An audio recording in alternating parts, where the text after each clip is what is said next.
Hello and welcome back to Rev Endurance Sports, and you know what this means. This is the Retro Grouch, and I'm not going to do a complete Retro Grouch rant, but Saturday or Sunday, I can't remember what day I saw it, Rusty from Pathless Peddler, super nice guy, Rusty, supple life, all that kind of stuff. He put out a video and he was talking about drivetrains and do we really need a 13 speed. I guess there's some patents that are out there for either Shimano or SRAM. And SRAM, I guess, just did some 13 speed gravel thing. So I listened to it with, open ears because it just drives me crazy. All of these continuous updates, upgrades of these drivetrain speeds. So I'm working on a Cannondale 11-speed Dura-Ace mechanical, beautiful system. It shifts like butter, super efficient as far as your lever throw and the cable actuation. It's just a beautiful system. The front derailleur on it, mechanical, shifts significantly better than a SRAM access or ETAP system, 11-speed ETAP and 12-speed access. Even the new one, I'm sure. So you have these constant revisions every 2 to 3 years. I mean, I remember when 9-speed took a while to go to 10-speed. 10-speed took a while to go to 11-speed. There was about 2 to 3 iterations of 11-speed, and then, 12-speed. Where's this going and why? And so this is what Rusty was saying too. He was like, it's just because the bike industry is a mature market. The bike's been around over 100 years. We've been racing the bike for over 100 years. And what else can you do, right? Got that diamond frame, and you've got shifting and braking, wheels around. I think he even said that. It was like, yeah, what else can you do? And how do you keep people buying newer bikes? My enjoyment on the bike is same thing as Rusty said. It's not going to increase because I've got a 12-speed cog in the back instead of a 11-speed cog. I think with Access, the one thing they did that I think is probably, one of the better things in drivetrains lately is, they went to that smaller crankset so they could have the 10-tooth cog in the back and then get that range of a 1033 cassette in the back with smaller chain rings. But, there's plenty of research that says the 10-tooth cog creates more drivetrain friction or loss or whatever you want to call it. So was it an improvement? Well, it gave other people more gears, right, for climbing, but the pros aren't using any of that stuff. They're using the big, huge chain rings because bigger chain rings and bigger cogs are more mechanically efficient. So, and are the pros asking for more gears? Because honestly, the only thing they're doing is putting more gears in between, right? So your steps from a 10 to a 33 cassette on a 12-speed drivetrain, you got to go from 10 all the way to 33. So that's 23 that you have to go. And so if you do it in 12, 13, or 14, then you can put more gears in the middle and kind of make those a little bit more sequential. But most of this gearing is not sequential, especially the big 1051s and 1x drivetrains. They're constantly trying to do something else for you to buy another bike. And that's great. I own a bike shop, so come buy bikes because the drivetrain is different. I mean, you got the 12-speed SRAM access that just released another revision. They changed the brake hoods so the grips are better. Well, they needed to do that in the first place because they sucked. They were just like really big stovepipey looking. They weren't ergonomically friendly to begin with. So good thing that they revised those, but probably should have done it on their first release of it. And the brakes are better. Well, that's because you need good brakes. Should have done that to begin with. But okay, so now it's getting closer to a Dura-Ace braking system. But you know, I just don't understand why they have to keep doing all this stuff. For, you know, many of you follow me and you know, I'm riding a steel bike, external cables, mechanical, rim brake. It doesn't slow me down. I can still do all my brevets. Pretty much was the first rider in on the 300, the 400, the 2600s. So it's not slowing me down any to be riding a old bike with external cables and housing, steel bike, and a rim brake bike. Even though we had rain from like 10 p.m. to like 8 a.m. on one of the 600Ks with 26,000 feet of climbing. So all of this stuff, why? I love the way the bike is now. I still need to do that video of why a rim brake, or why a Ritchie rim brake external cabling is that era. If you freeze it there, that's probably the best you ever had for bikes. Before all that internal cabling, housing, before all the integration of handlebars and stems, and before you did any of that, that bike right there at that period of time, and I still need to do that video. But I may be rambling on, but I know a lot of my audience would agree with me. A lot of you still have old bikes, but they work perfectly. I mean, I did a tune-up on a bike that had 9-speed. Nice thick chain. I mean, the shifting was like spot on. It just felt really good to change gears on that bike. 10-speed the same, you know, and most of you that are out there riding 9 and 10-speed bikes, 6, 7, 8-speed chains, nice thick. You could still do, you know, a triple crank set on those and go touring. You don't need 13 cogs in the back. You know, that's what the triple chain rings were so awesome for. You had a small block in the back, but you had a triple chain ring. I don't know. So I'd like to hear from you folks. When the new SRAM access was released, it was still 12-speed.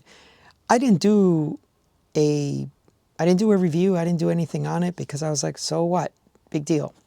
How did you folks feel when that got released?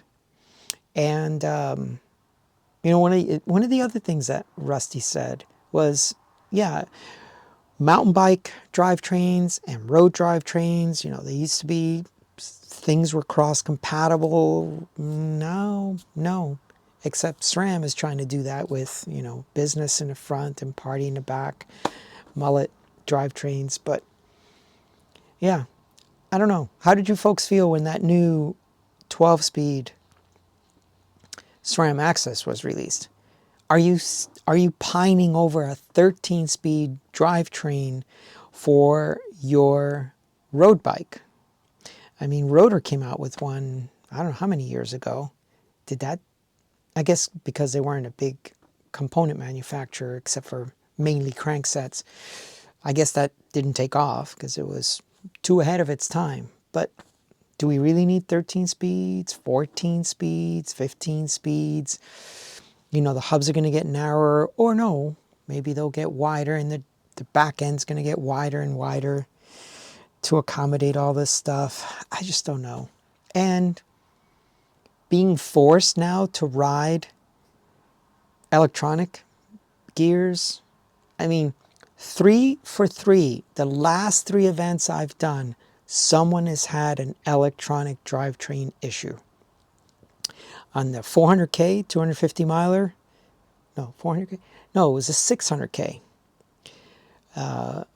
One of my good buddies, his SRAM Force rear derailleur, decided I'm done after like 20,000 feet of climbing.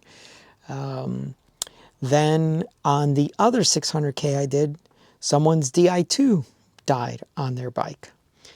And then I just posted a video a couple of Saturdays ago. Someone, so that was Di2 Shimano. This one was also Shimano 105. I think the rear was working, but the front wasn't working. It's on the video. I can't remember now. But this is electronic, right? It's supposed to be the end of all the drivetrain issues. I don't know. I ride a mechanical drivetrain. I don't have any issues. Keep the cables fresh. That's the one thing I don't like about Shimano R9100 and R8000 groups. They eat cables, the rear derailleur. Those will snap. So you got to keep those fresh. So if you know you got an important event coming up, rear derailleur cable, you can put a stainless steel cable, or you can buy one of the polymer cables and just give yourself peace of mind. Replace the cable. Sorry, I keep blocking the polymer thing here. Give yourself peace of mind. You got an important event. I usually tell people to replace your cables once a year. And if you learn how to do it at home, it doesn't cost you much. You just buy the cables. Cables are really inexpensive. Housing as well. You have to replace a rear derailleur. That's hundreds of dollars if your rear derailleur decides to shit the bed. So, yeah, I don't know. I want to hear from you folks. Are you like so gung-ho on your electronic drivetrains? And, actually, how about this? How many of you have had compatibility issues with your electronic drivetrains where the bike shop has said to you, oh, that software, you can't put it on that one, so you can't upgrade your rear derailleur to operate with this, or the only derailleurs that are sold now have this software and they're not backwards compatible, so we're going to have to replace this and this and this and this just to get your drivetrain to work again. I mean, isn't that just ludicrous? So I don't have any solutions, neither did Rusty, but why not just have that dual track for those people that want the Di2 and ETAP access and all that? Keep making that stuff. I'm sure the mechanics at the World Tour are very happy. They don't have to wire bikes and all that internal stuff and all that integrated handlebars and stem that makes their bikes look so cool and aero. Yeah, but the rest of us don't need all of that. We just don't. It's funny. Saturday, Jess and I are doing a century. We go to Orange County, we're turning around, we're coming back, and actually on the way north, I thought I saw this gentleman, and I'm like, oh, that looks like Mark. We made the turn, and now we're heading south, and he's heading north, and he calls out my name. So we stop, we start talking. He's riding a BH from a few years back. Extra Light, I guess, was the model name. And he's got, Duras equipment on it, and, And he looks at my bike, and I say, oh, you're riding Shimano pedals. Why don't you just take my... Because he's been looking for a new bike for, I don't know, 2-3 years at least. And he's always complained about how harsh that bike is for him. And I'm like, well, then get rid of it. Don't buy another carbon bike because they're designed to be stiff. That's the whole point. The Pro Peloton wants a stiff, lightweight bike. So that's not a bike for you. I mean, I want you folks to get this into your heads.